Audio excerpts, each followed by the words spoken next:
विद्यार्थी मित्रांनो, आजच्या आपल्या या लेक्चरमध्ये आपण BA प्रथम वर्ष सेमिस्टर दुसरे पेपर तिसरा प्राचीन भारताचा इतिहास प्रारंभ ते 647 पर्यंत या पेपरमधील पहिले प्रकरण म्हणजेच मौर्य साम्राज्य आणि या मौर्य साम्राज्याची माहिती आपण कालच्या पिरियडमध्ये म्हणजे काल आणि परवाला या दोन पिरियडमध्ये पूर्णपणे त्याची माहिती घेतली.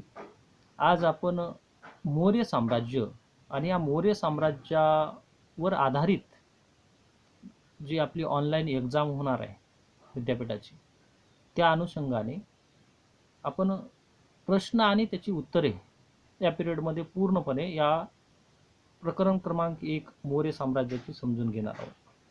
तर सर्वप्रथम आपण मौर्य साम्राज्याच्या स्थापनेपासून ज्या आधारावर मौर्य साम्राज्य या प्रकरणावर कशा पद्धतीचे प्रश्न येऊ शकतात हे प्रश्न मी तुम्हाला प्रश्न आणि उत्तरे त्याचे सांगेन. त्याचबरोबर आपल्या व्हॉट्सअप ग्रुपला माझ्याकडे जेवढे उपलब्ध असणारे प्रश्न मी तुम्हाला पाठवत जाईल. तर सर्वप्रथम पहिला प्रश्न, आता प्रत्येक वेळेस पहिला दुसरा प्रश्न असं म्हणण्यापेक्षा एक एक प्रश्न सांगेल आणि त्याचे उत्तर. मौर्य साम्राज्याचा संस्थापक कोण? तर चंद्रगुप्त मौर्य हा मौर्य साम्राज्याचा संस्थापक म्हणून ओळखला जातो. त्यानंतर चंद्रगुप्त मौर्य नंतर जो राजसत्तेवर आलेला शासक कोण? तर बिंदुसार. आणि बिंदुसाराच्या पुत्राचं नाव काय? तर सम्राट अशोक. आता ह्या मौर्य साम्राज्याच्या बद्दल माहिती पाहत असताना सर्वप्रथम चंद्रगुप्त मौर्य बद्दलची माहिती पाहत असताना चंद्रगुप्त मौर्याने कोणत्या शासकाचा पराभव करून मौर्य साम्राज्य निर्माण केलं? तर धनानंद या शासकाचा पराभव करून मौर्य साम्राज्य निर्माण केलं. त्यानंतर चंद्रगुप्त मौर्य यांच्या गुरुचे नाव काय? चाणक्य, कौटिल्य, विष्णुगुप्त या 3 नावांनी ओळखले जाणार आहे, म्हणजेच त्याची गुरु. त्याचबरोबर एकच व्यक्ती पण 2-3 नाव असणारा हा व्यक्ती होता, म्हणजे एक व्यक्ती. त्याच्यानंतर चंद्रगुप्त मौर्या विरुद्ध कोणत्या विदेशी शासकाने आक्रमण केले? त्याचं नाव आहे सेलुकस. सेलुकस या राजाचा पराभव कोणी केला? चंद्रगुप्त मौर्य. चंद्रगुप्त मौर्य यांच्याकडून सेलुकस निकेटरचा पराभव झाल्यानंतर सेलुकस निकेटरनी स्वतःची मुलगी चंद्रगुप्त मौर्याशी विवाह लावून दिला स्वतःच्या मुलीचा. त्या मुलीचं नाव काय होतं? तर हेलेना हे नाव हे सेलुकस निकेटरच्या मुलीचं नाव होतं. त्यानंतर सेलुकस निकेटर यांनी चंद्रगुप्त मौर्य यांच्या दरबारामध्ये जो राजदूत पाठवला गेला त्याचं नाव काय? मेगस्थनीस. त्यानंतर मेगस्थनीस या सेलुकस निकेटरच्या राजदूताने चंद्रगुप्त मौर्याच्या राज्यावर किंवा राज्याची माहिती कोणत्या ग्रंथात मांडली? तर इंडिका या नावाच्या ग्रंथामध्ये त्यांनी माहिती मांडली.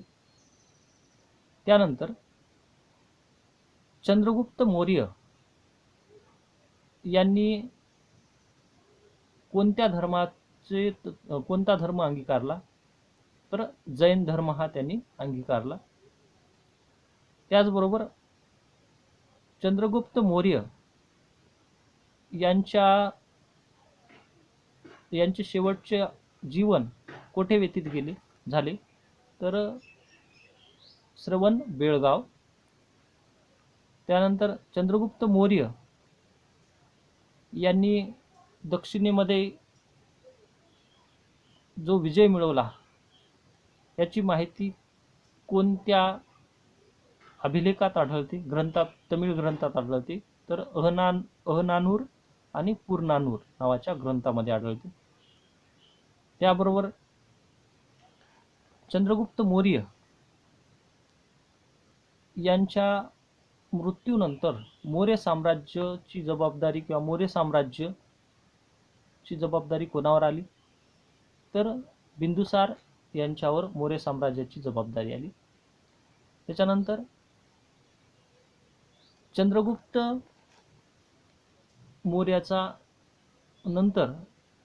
मौर्यानंतर मौर्य साम्राज्याचा प्रभावी शासक कोण? तर सम्राट अशोक. आता हे झाले चंद्रगुप्त मौर्यावरचे एक सर्वसाधारण प्रश्न. त्याच्यानंतर सम्राट अशोकावर. तर सम्राट अशोक हा कोणाचा पुत्र होता? तर बिंदुसाराचा पुत्र होता. असाही प्रश्न येऊ शकतो. त्याचबरोबर बिंदुसाराच्या कोणत्या पुत्राने बिंदुसारानंतर मौर्य साम्राज्याची गादी सांभाळली? सम्राट अशोक. त्याच्यानंतर सम्राट अशोक याला कोणत्या नावाने ओळखले जाते? देवनाप्रिय. त्यानंतर पुढचा प्रश्न, सम्राट अशोक यांचे लेख कोणत्या लिपीमध्ये आढळून येतात? ब्राह्मी लिपीमध्ये. त्याच्यानंतर सम्राट अशोक यांच्या मातेचं नाव काय? धम्मा. त्याचबरोबर सुभद्रांगी, अशा पद्धतीचे वेगवेगळे नाव आढळून येतात. त्याचबरोबर सम्राट अशोक यांच्या मुलाचं नाव काय? तर महेंद्र हे मुलाचं नाव. सम्राट अशोकाच्या मुलीचं नाव काय? संघमित्रा हे मुलीचं नाव. त्याचबरोबर सम्राट अशोक यांचे कोणत्या युद्धामुळे धर्मपरिवर्तन त्यांनी घडून आणलं? कलिंगच्या युद्धामध्ये. त्याचबरोबर सम्राट अशोक यांचं कलिंगचं युद्धाबद्दलची माहिती कोणत्या शिलालेखात आढळते? तर 13व्या शिलालेखामध्ये आढळून येते. सम्राट अशोक आणि चंद्रगुप्त मौर्य यांच्यावरचे हे सर्वसाधारण प्रश्न आपण पाहिले. आता आपण सम्राट अशोक आणि चंद्रगुप्त मौर्य यांच्यावर जे प्रश्न, महत्त्वपूर्ण प्रश्न आता जे पाहिले ते सुद्धा महत्त्वपूर्ण आहे. त्याचबरोबर दुसरे काही प्रश्न पाहणं आवश्यक आहे. त्याच्यामध्ये आपण प्रश्न पाहू. तर बौद्ध धर्म स्वीकारण्याची सम्राट अशोकाला म्हणजे बौद्ध धर्माची दीक्षा सम्राट अशोकाला कोणी दिली? तर उपगुप्त नावाच्या एका बौद्ध भिक्षूने बौद्ध धर्माची जी काही दीक्षा असेल ती दिली. त्याचबरोबर सम्राट अशोकाच्या कलिंगात युद्धाची माहिती कोणत्या शिलालेखात आढळते? तर शिलालेख क्रमांक 13 मध्ये आढळते. सर्वात जास्त सम्राट अशोकाचे शिलालेख कोणत्या ठिकाणी आढळतात? तर धोली नावाचं एक ठिकाण, त्या ठिकाणी आढळतात. बुद्धाच्या प्रतिमा प्रथम कोणत्या कलेत विकसित झाल्या? जे गौतम बुद्धाच्या प्रतिमा कोणत्या कलेमध्ये विकसित झाले? तर मथुरा नावाच्या कलेमध्ये विकसित झाल्या. त्याच्यानंतर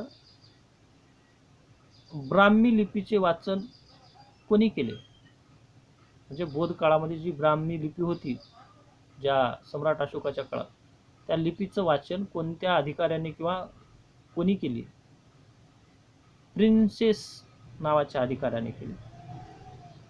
त्यानंतर पुढचा प्रश्न, सम्राट अशोकाने आपल्या नावापुढे कोणती उपाधी धारण केली, म्हणजे पदवी, त्याला राजा नावाची उपाधी त्याने धारण केली. त्याचबरोबर आता बघा पुढचा प्रश्न, अशोकाच्या 13व्या शिलालेखात कोणती राजआज्ञा वर्णन केली आहे, म्हणजे कोणत्या बाबीचे वर्णन केलं आहे, तर कलिंगच्या युद्धाचं वर्णन त्या ठिकाणी आढळून येतं. त्याचबरोबर सम्राट अशोकाने वायव्य भागामध्ये उपयोगात आणलेली लिपी कोणती, म्हणजे त्यांची शिलालेखावर आणलेली लिपी, त्याला खरोष्टी नावाची लिपी होती, ती उपयोगात आली. त्याच्यानंतर आता सम्राट अशोक आणि चंद्रगुप्त मौर्य यांच्यावर जे राजकीय परिस्थिती किंवा त्यांनी केलेले युद्ध पराक्रम व अन्य बाबी यावर आधारित प्रश्न काय पाहू. चंद्रगुप्त मौर्याने कोणत्या ग्रीक राजाचा पराभव करून परकीयांच्या गुलामगिरीतून देश मुक्त केला, त्याचं उत्तर आहे युडेमास नावाच्या राजाचा पराभव केला. त्याच्यानंतर सेलुकसचा इसवी सन पूर्व 305 मध्ये पराभव करून त्याच्या कोणत्या मुलीशी चंद्रगुप्ताने विवाह केला, हेलेना. अगोदर सुद्धा प्रश्न झाला. त्याच्यानंतर पुढचा प्रश्न, मॅगस्तिनिस हा सेलुकसचा वकील कोणाच्या दरबारात होता, मॅगस्तिनिस कोणाच्या, तर चंद्रगुप्त मौर्याच्या दरबारात. पुढे चंद्रगुप्त मौर्य भद्रभाऊ बरोबर दक्षिणेत श्रवण बेळगाव येथे गेल्यानंतर त्याने कोणते मंदिर बांधले, म्हणजेच चंद्रगुप्त मौर्य आपल्या उर्वरित राहिलेल्या शेवटच्या आयुष्यामध्ये श्रवण बेळगावला गेले, त्यावेळेस त्यांनी त्या ठिकाणी मंदिर बांधलं. त्या मंदिराचं कोणतं मंदिर बांधलं, तर चंद्रवस्ती नावाचं एक मंदिर बांधलं. पुढचा प्रश्न, चंद्रगुप्त मौर्य श्रवण बेळगाव गोळ येथे असताना कोठे राहत होते, म्हणजे श्रवण बेळगाव हे ठिकाण झालं, पण त्या ठिकाणामध्ये एक राहणारं ठिकाण जे राहत होते ते ठिकाण कोणतं, तर चंद्रगिरी नावाचं ठिकाण होतं. त्याच्यानंतर पुढचा प्रश्न, विष्णुगुप्त कोणाच्या दानशाळेचा अध्यक्ष होता, त्यालाच विष्णुगुप्त चाणक्य कौटिल्य म्हणून ओळखलं जातं, जो चंद्रगुप्त मौर्याचे गुरु होते. तो कोणाच्या दानशाळेचा अध्यक्ष होता, तर धनानंद नावाच्या राजाचा, जो चंद्रगुप्त मौर्य अगोदर होऊन गेलेला राजा होता, त्याचा दानशाळेचा अध्यक्ष होता. त्याच्यानंतर चंद्रगुप्त मौर्याचे राजकीय गुरु म्हणून कोणाला ओळखलं जातं, तर चाणक्य कौटिल्य ज्या नावाने ओळखले जाते, चाणक्य म्हणतात, कौटिल्य म्हणतात, विष्णुगुप्त म्हणतात, तोच आहे. त्याचबरोबर विष्णुगुप्ताने कोणाला राजा बनवून स्वतः प्रधान बनला, तर चंद्रगुप्ताला राजा बनवून या विष्णुगुप्त कौटिल्य आपण म्हणून ओळखलं जातो, त्यांनी चंद्रगुप्ताला राजा बनवलं मौर्य साम्राज्याचं आणि तो स्वतः प्रधान बनला. पुढचा प्रश्न, माळवा, गुजरात, महाराष्ट्र जिंकणारा पहिला राजा कोण, तर चंद्रगुप्त मौर्य हा पहिला शासक म्हणून ओळखला जातो. त्याच्यानंतर हेरात, काबूल, कंदहार, बलुचिस्तान, गांधार इत्यादी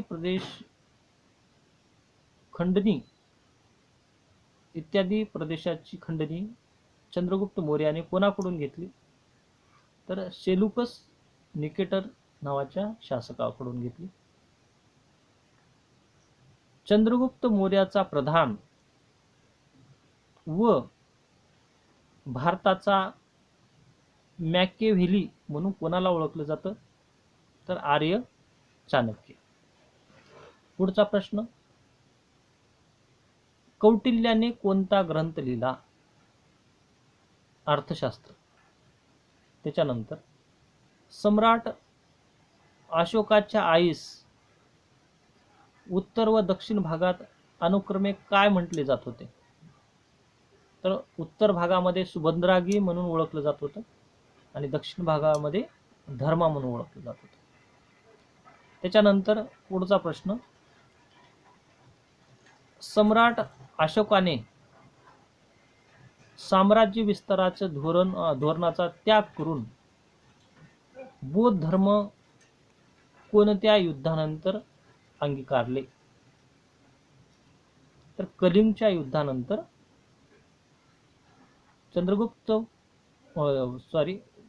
सम्राट अशोकाने बौद्ध धर्म अंगीकारला. सम्राट अशोक, ज्याला कालाशोक म्हणून ओळखलं जात होतं, तो धर्माशोक असा अशोकाचा कोणत्या धर्मामुळे बदल झाला? तर बौद्ध धर्मामुळे सम्राट अशोकांच्या विचारामध्ये परिवर्तन झालं. पुढचा प्रश्न, सम्राट अशोकाला कोणत्या बौद्ध भिक्षूने दीक्षा दिली? तर उपगुप्त नावाच्या बौद्ध भिक्षूने काय दिली? तर दीक्षा दिली. त्यानंतर बिंदुसार व सम्राट अशोक यांचा मुख्य प्रधान कोण होता? राधा गुप्त. आणि त्याबरोबर चंद्रगुप्त मौर्याचा मुख्य प्रधान कोण होता?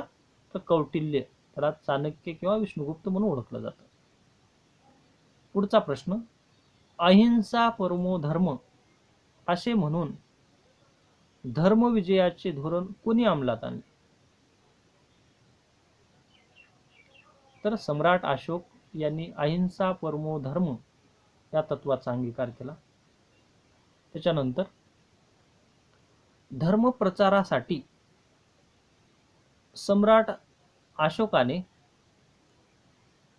महेंद्र व संघमित्रा यांना कोठे पाठवले? तर श्रीलंका येथे.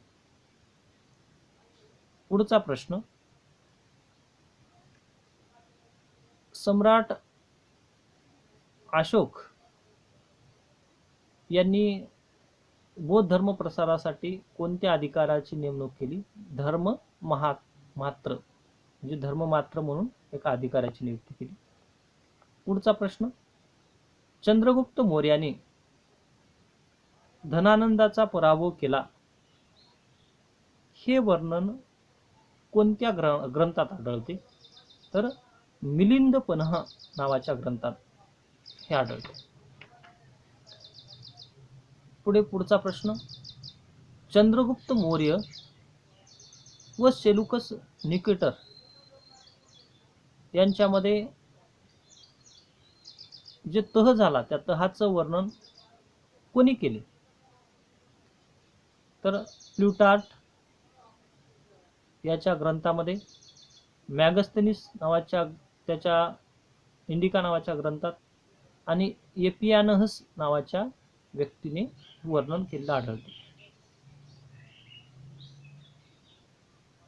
राधागुप्त व खल्लाटक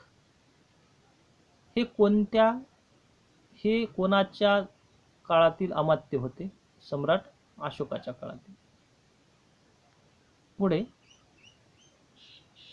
पुढचा प्रश्न, श्रवण बेळगावचा पर्वत म्हणजे चंद्रगिरी पर्वतावर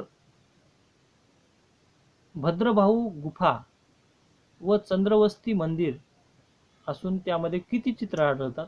तर 90 चित्र आढळतात. त्याच्यानंतर पुढचा प्रश्न, मौर्य साम्राज्याचा शेवटचा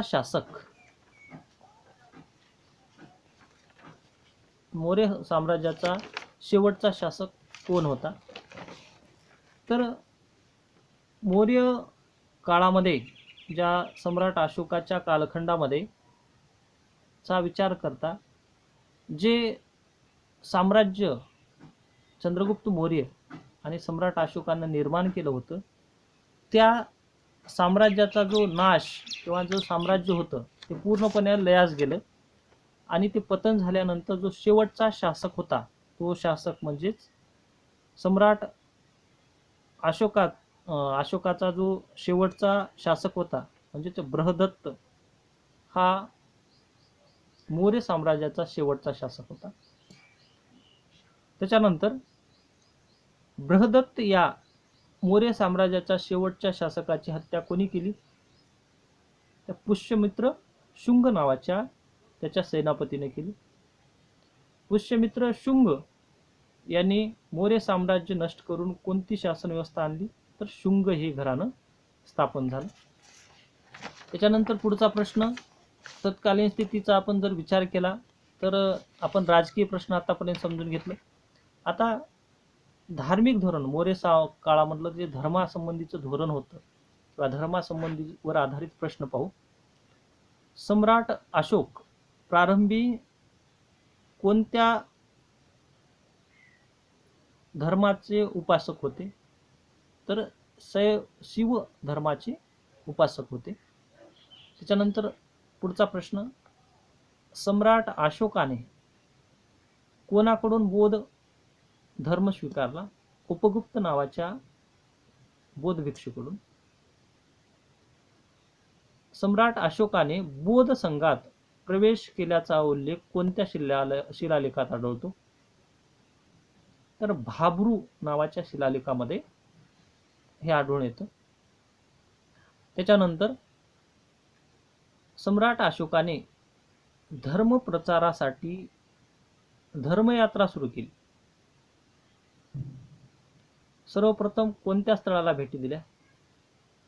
तर सारनाथ या ठिकाणी, ज्या ठिकाणी गौतम बुद्धांनी पहिलं प्रवचन दिलं होतं ते ठिकाण म्हणजे सारनाथ, या ठिकाणी भेट दिली. त्याच्यानंतर पुढचा प्रश्न, बौद्ध धर्म प्रसारासाठी स्वतंत्र खाते निर्माण करून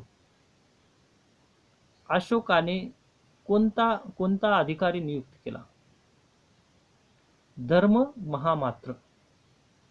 त्याच्यानंतर सम्राट अशोकाने किती स्तूप बांधले? तर 84,000 स्तूप बांधले.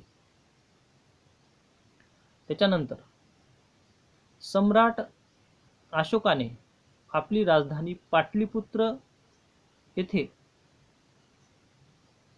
तिसरी बौद्ध परिषद केव्हा भरवली? तर इसवी सन पूर्व 240 मध्ये भरवली. तिसऱ्या बौद्ध धम्म परिषदेचे अध्यक्ष कोण होते? मोगलीपुत्र तिष्य. सम्राट अशोकाच्या राजधानीचं नाव काय? पाटलीपुत्र. सम्राट अशोकाच्या धर्मप्रचारकांची संख्या किती होती? म्हणजे धर्मप्रसार करणाऱ्या व्यक्ती किती होती? तर 64,000 होते. सम्राट अशोकाने किती वर्षानंतर धर्मयात्रा काढत असे? दर 5 वर्षानंतर सम्राट अशोक हे बौद्ध धर्माचा प्रचार त्या ठिकाणी करण्यासाठी स्वतः जात होते. आता मौर्य काळामधल्या जे काही सांस्कृतिक परिस्थिती किंवा मौर्य काळातील कला कशा होत्या त्यावर आधारित आपण प्रश्न बघू. तर मौर्य कला ही पूर्णपणे भारतीय असून या कलेवर कोणत्या धर्माचा प्रभाव आहे? तर बौद्ध धर्माचा प्रभाव. पुढे, चंद्रगुप्ताच्या राजवाड्याचे वर्णन कोणत्या ग्रंथात आढळते? इंडिका हा ग्रंथ. आणि कोणी लिहिला? मॅगस्तिनी यांनी लिहिला, जो सेल्युकस निकेटरचा राजदूत होता. त्याच्यानंतर मौर्य साम्राज्याच्या राजवाड्याच्या स्तंभावर कोणत्या प्रतिमा कोरल्या आहेत? स्त्रीच्या प्रतिमा कोरल्या. पुढचा प्रश्न, सम्राट अशोकाने गौतम बुद्धाच्या जे अवशेष होते त्यावर जे स्तूप निर्माण केले, त्याला गौतम बुद्धाचे जे अवशेष होते त्याला स्तूप म्हणून ओळखले जात होते, ते किती बनवले? तर 84,000 स्तूप बनवले. त्यानंतर जे स्तूपाचे बांधकाम केलं होतं त्यावर आधारित प्रश्न. बांधकामाच्या सर्वात वरती बौद्ध धार्मिक साम्राज्याची खूण कोणती आढळून येते? तर छत्र, म्हणजे छत्रीसारखा जो आकार छत्र होतं त्या पद्धतीने आढळून येतं. जे बौद्ध धर्मातील स्तूप होते त्यावर आधारित, जे स्तूपाभोवती दगडी कठडा त्याला काय म्हटलं जातं? तर तत्कालीन स्थितीमध्ये जे काही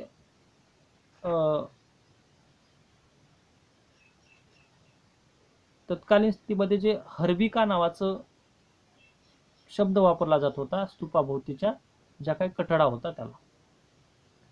त्यानंतर सिंह, हत्ती, धर्मचक्र, यज्ञ, बुद्ध, संघमित्र असे चित्र कोणत्या स्तूपाच्या प्रवेशद्वारावर कमानीवर कोरलेले आढळते? तर सांची येथील त्या स्तूपावर आढळून येते.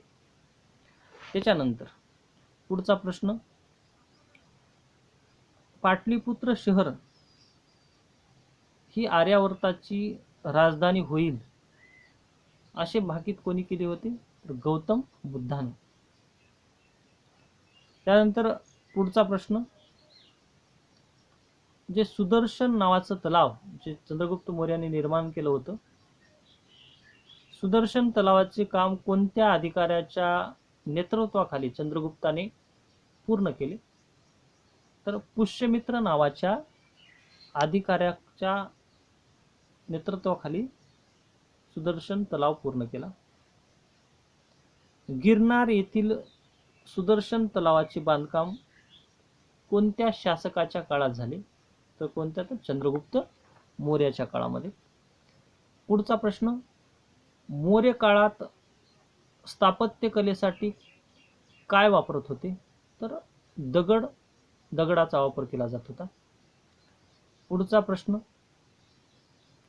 4 सिंह असलेले भारताचे राष्ट्रचिन्ह कोणत्या स्तंभावर आढळते? तर सारनाथ या स्तंभावर आढळते. त्यानंतर पुढचा प्रश्न, सम्राट अशोकाने ज्या स्तंभामध्ये कोणती आकृती कोरलेली, म्हणजे कोणकोणत्या आकृती कोरलेली आढळून येते? तर जे काही सिंहाची जी आकृती म्हणजे ती कोरलेली आढळून येते. त्यानंतर पुढचा प्रश्न, भारतीय कला व ग्रीक कला यामधून कोणती कला निर्माण झाली? तर गांधार नावाची कला निर्माण झाली. गांधार कलेच्या पद्धतीने शैलग्रह कोणाच्या काळात बांधले गेले? तर मौर्य काळामध्ये बांधले गेले. म्हणजे अशा प्रकारचे वेगवेगळे जे काही प्रश्न आहेत. त्याचबरोबर मौर्य साम्राज्याचा ऱ्हास का झाला? तर ज्याचे दुर्बल उत्तराधिकारी असल्यामुळे मौर्य साम्राज्याचा ऱ्हास झाला. अशा प्रकारचे अनेक असे प्रश्न आतापर्यंत आपण समजून घेतलं. जवळपास आपण अर्ध्या तासामध्ये बरेच प्रश्न समजून घेतलं. माझ्याकडे जे काही प्रश्न असतील ते सुद्धा प्रश्न तुम्हाला व्हॉट्सअप ग्रुपला टाकण्यात येईल. आणि याबरोबरच आपलं प्रकरण क्रमांक 1 पहिले पूर्णपणे संपलेलं आहे. तर उद्याच्या पिरियड मध्ये आपण प्रकरण क्रमांक 2 शिकवण्यास सुरुवात करणार आहोत.